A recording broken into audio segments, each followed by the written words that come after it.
than that. Here, if you can imagine, it is the road through the village with a right-angle bend and another right-angle bend into the village. And this is the mill bridge, which is a humpback bridge. And here we had stationed our Stokes mortar. And the tactics were as follows.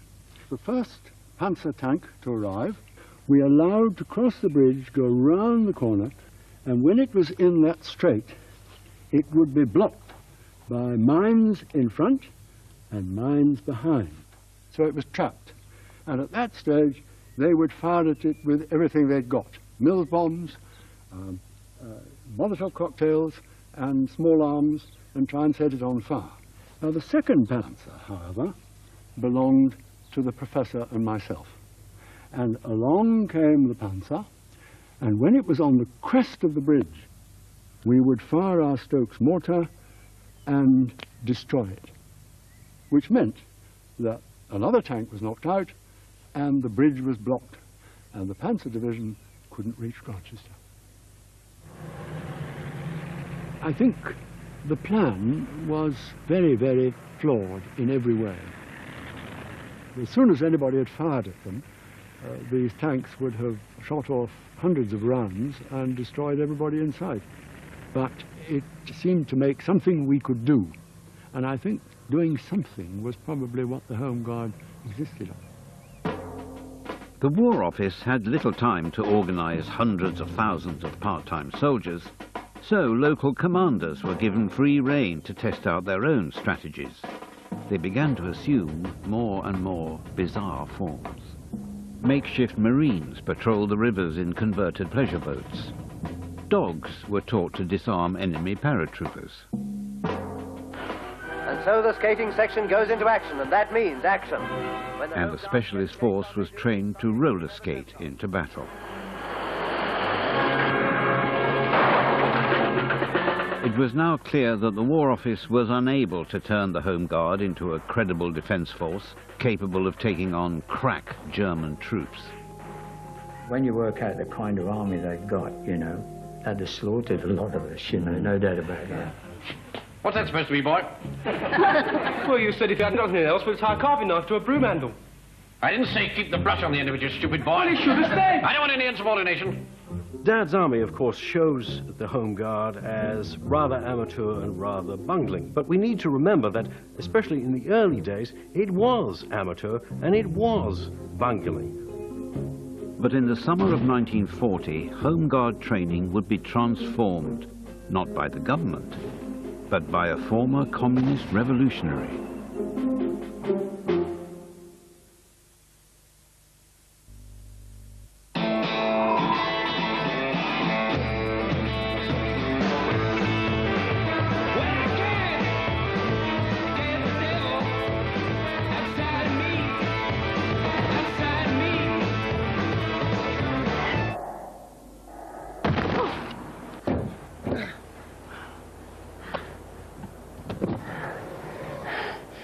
Nice car, mate. Take a look at the stunning new Astra. Go drive. I'm angry with my mum for doing this. I know that she didn't ask for cancer, and she doesn't deserve it.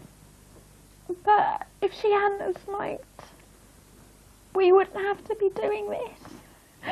More than anything, I feel like I've let my children down. It's the gamble. I took it and I've lost. For help giving up, call 0800 169 0169. Who wants to buy a bucket? I'm in.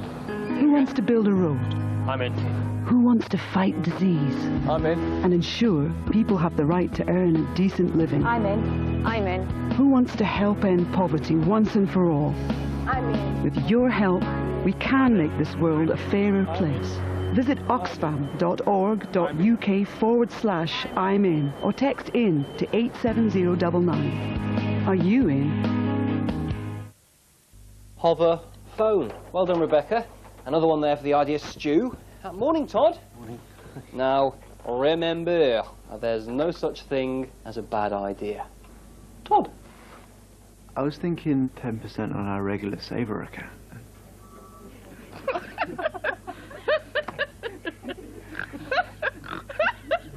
That's great.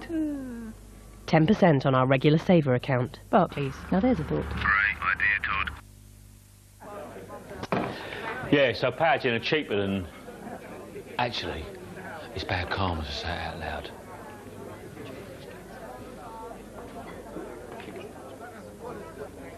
Cheaper than British Bus. Positive energy from Powergen. Oi, Churchill, could you save me up to 150 quid on my car insurance? Oh, yes. With 24-hour assistance if I have an accident? Yes. A 5-year guarantee on repairs? Yes. A courtesy car while you're fixing mine? Oh, yes. Oh, and can I have my own personal chauffeur called Les? No. But I could still save up to 150 quid on my car insurance? Oh, yes. See how much you could save on your car insurance. Give the dog a phone now on 0800 200 300 or log on to churchill.com. I love you. Steady now. That was me a few months ago at my local NHS Stop Smoking service. It's a free service run by trained professionals who give you a goal to work towards. Yes! For me, getting a step-by-step program from experts was a lot better than quitting on my own. For details of your local service, call 0800 169 0169. Hurry down to your local Vauxhall retailer, where the Astra SXI is now available with no deposit, 0% finance and free insurance.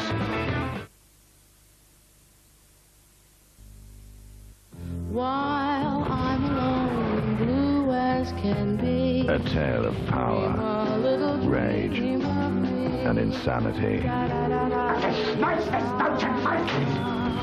With a happy ending. Downfall, Thursday at 9 on 4.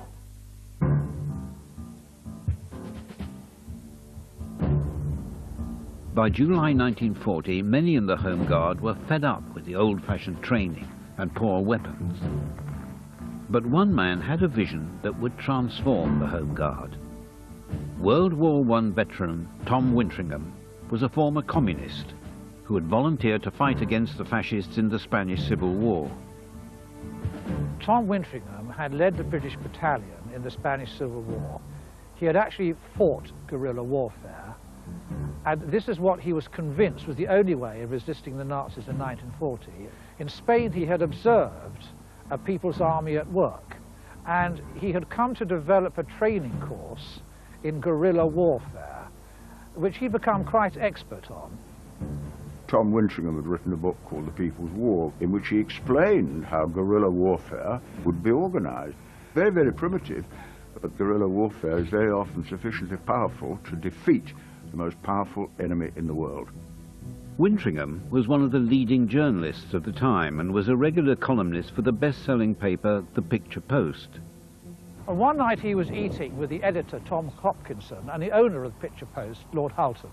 And he said, look, I want somewhere where I can teach the defence volunteers how to let off bombs, blow up tanks, how to learn guerrilla warfare, how to garrote German sentries, and so on. And Hulton said, I've got a friend, Lord Jersey, and he owns Osterley Park. So why not come to Osterley Park and form your training school here?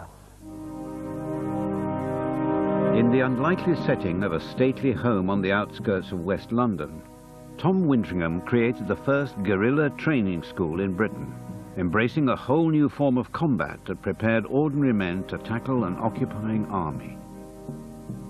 On the 10th of July 1940, Osterley Park opened its gates. Volunteers flooded in from across the country.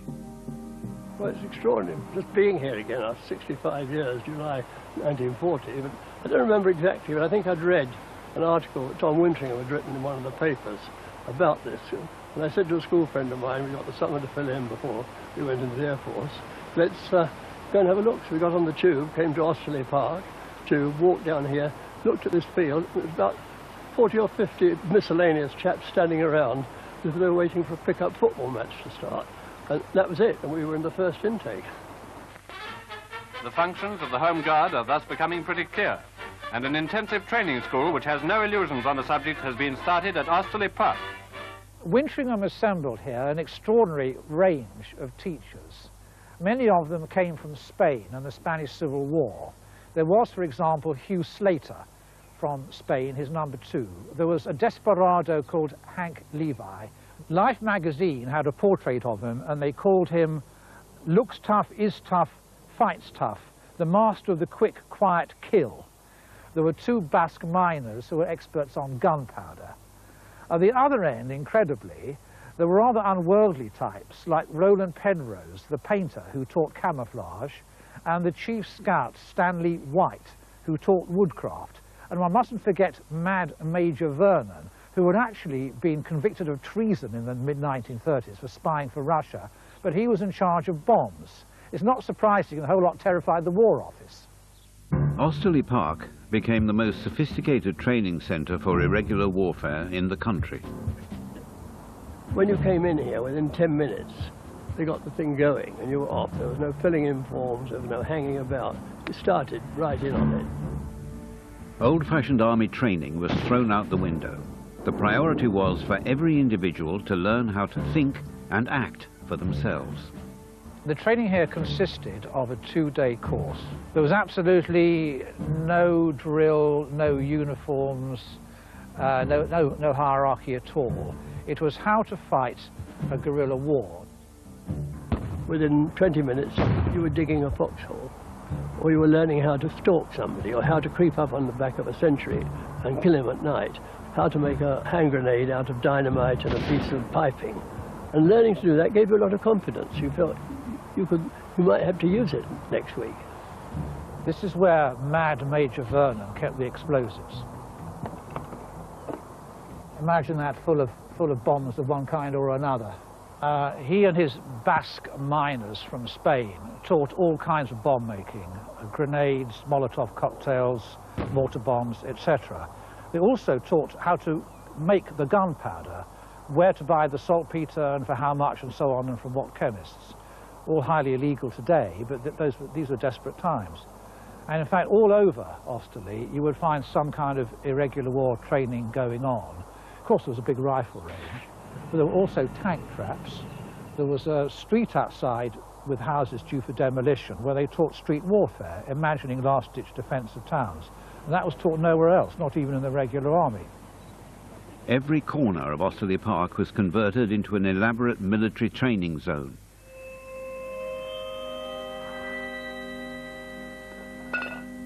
Even the most unlikely objects could be adapted into potential weapons.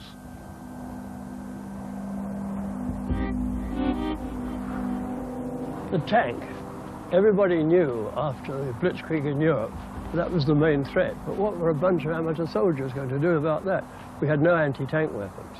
But there were some very simple things you could do. You had to slow a tank down before you could get at it. What can you use? A simple dinner plate out of the kitchen, or a group of them. Put them down in the road and slightly cover them with earth in this sort of way. And this would slow a tank down, because he'd see it and think it were landmines. That gives you a chance to come from out of your cover and attack the tank with grenades. You're a dead duck if you can't get within 6 feet of the tank. But once you were close to the tank, you were out of the range of the tank's weapons, which couldn't be depressed. So 2 people attacking from each side with grenades would go for the tracks, which are the most vulnerable part. You might be lucky. In 1940, Stuka dive bombers were a terrifying part of the Nazi Blitzkrieg. So here, they taught the guys how to bring them down. From this tree, they suspended wires. On the wires, there were model Stuka. The idea was that you lay on the ground here, and you try to bring down the Stuka with a 303 before it could reach the ground and no doubt blast you to smithereens. Sounds incredible, but Wintringham reckoned in Spain he and his men had actually brought down fascist aircraft using 303 rifles. 5,000 volunteers were trained in the first 3 months, including soldiers from the British Army. And the school attracted huge press attention from across the world.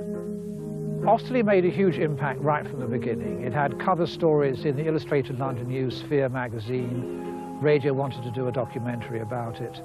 American journalists wouldn't stay away. It had more column inches in the American press than the British cabinet. It was hugely popular, and quite rightly so, because it was actually teaching guys what they wanted to learn. It was absolutely on the nail and practical.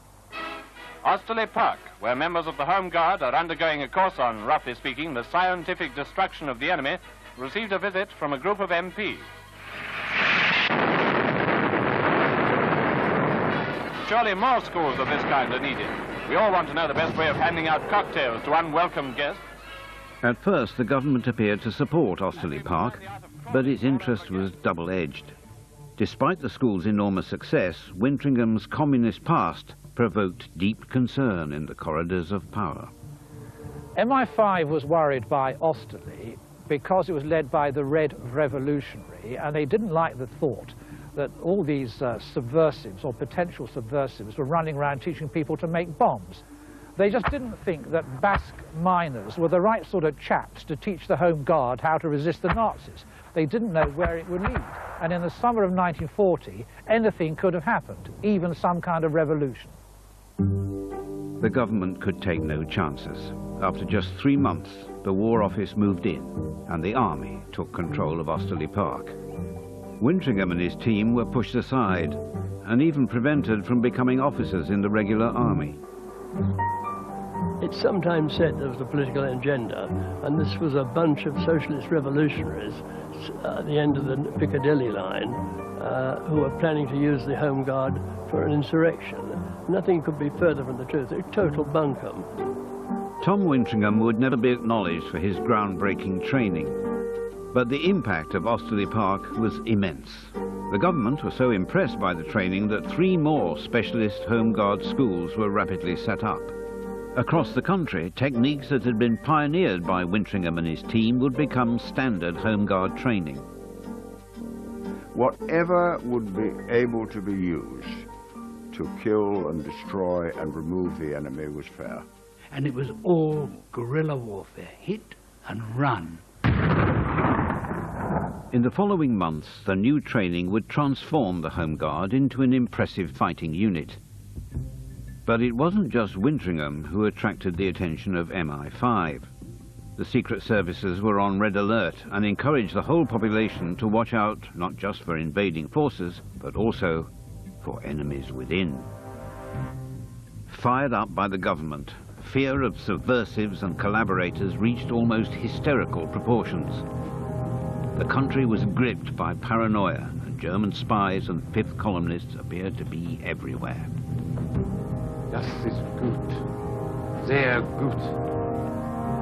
The fifth column was the name given to what were believed to be a vast network of spies and saboteurs put in place by the Germans before the war.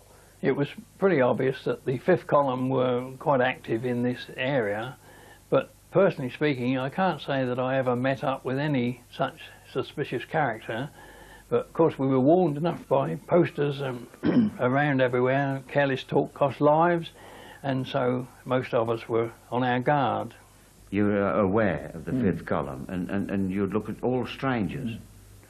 Do you see the way he walked? Do you see the way he talked? Strange. He looked funny, and he said something that was against the war. Must be a fifth columnist. The Home Guard was dispatched to patrol any potential target. Nowhere was safe from Nazi saboteurs. My duty was to guard this reservoir. There may be, we thought, that supposedly a fifth columnist could creep up with a 20-litre tin of cyanide, or indeed parachutists from the sky. Remember, this was 1940, and we're dead scared. In fact, on the Thursday night guard, on one occasion, there was obviously a very nervous Home Guard because he came up against some bushes on the reservoir, and they were rustling. Something was behind these bushes, and he sort of brought his rifle up and said, "Halt, who goes there?" And the rustling still went on. "Halt, who goes there, else I'll fire." The rustling still went on. There was a slight pause, and he fired, and there was a great thump on the other side of the bushes. And when he walked round, I'm afraid there was a dead white horse strewn on the ground. The fifth column fear was very great indeed.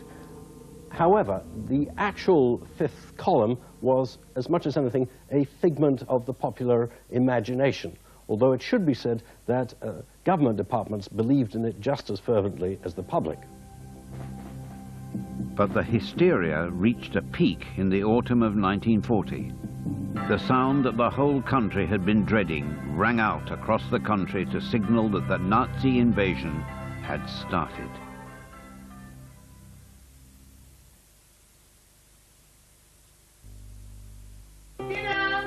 We won't be a second. Should we? Nah, more than give you a car insurance quote in a couple of minutes. It's dead easy. Lucky? Nice car, Tom. Yeah. Hey, look, I've got my quote. That's lucky. And it says I could save even more if I buy online. That's more than lucky. Save more on car insurance when you buy online at morethan.com. Superior flat screen technology from Hitachi. A great picture, whichever way you look at it. Daydream, I dream of you amid the flowers. For a couple of hours, such a beautiful day.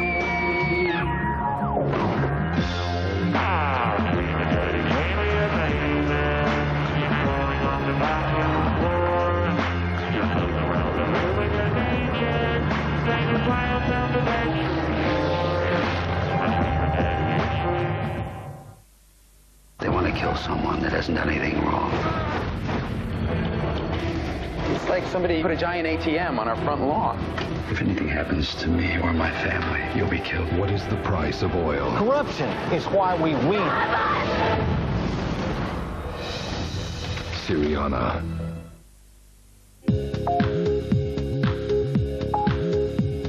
Simple pleasures in life are a gift. Visa. Love every day.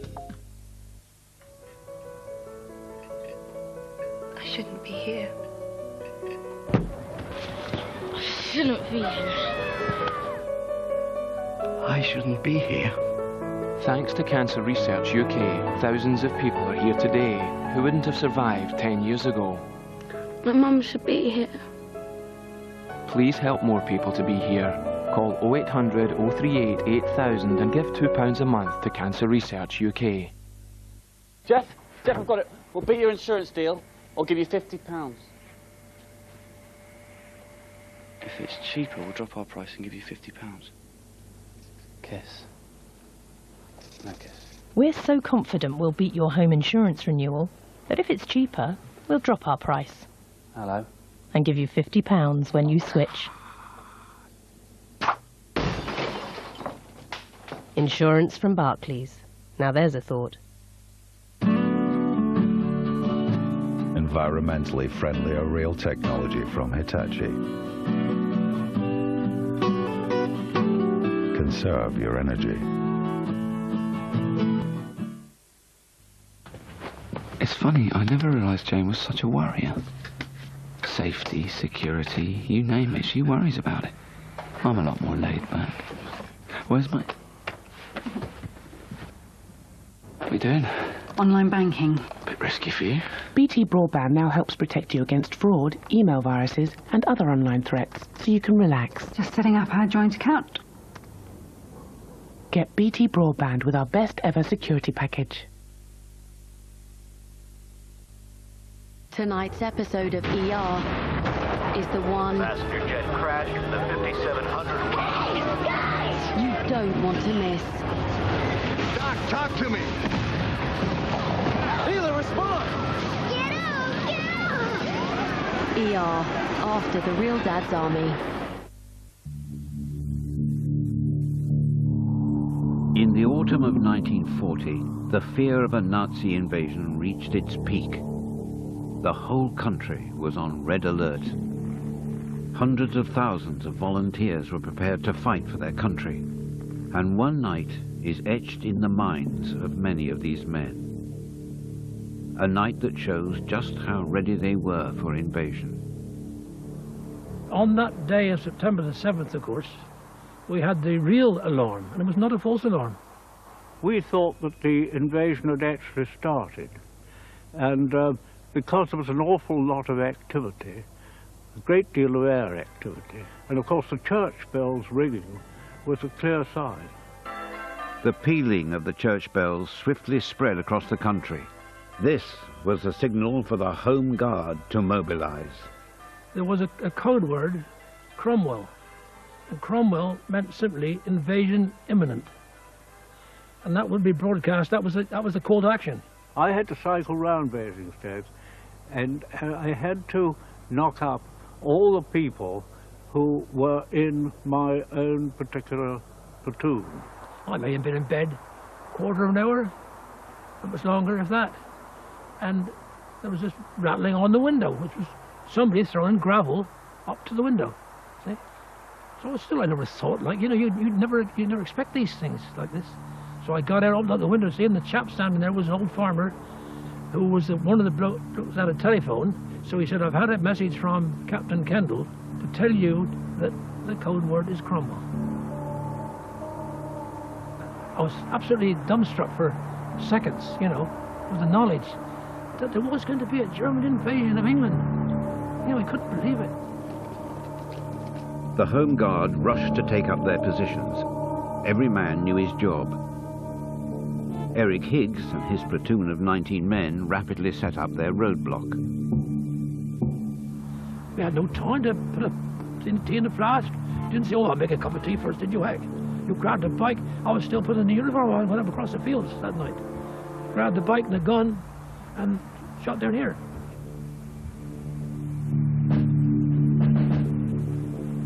The 7th of September 1940, we were brought to this very spot to patrol and keep guard. The sight that met my eye was women appearing as if by magic with broomsticks and rolling pins and all sorts of peculiar gardening weapons, and coming out and brandishing these because they were quite sure that I was a German parachutist. But the women, sadly, they manhandled me and pushed me off the bicycle. I managed to, after a bit, recover and continue on my rounds, and then of course I got to another part of Basingstoke, and it all started again. Once in position, the Home Guard then had to wait for the expected invasion. They were going to land all the way down the coast beyond Weymouth and right around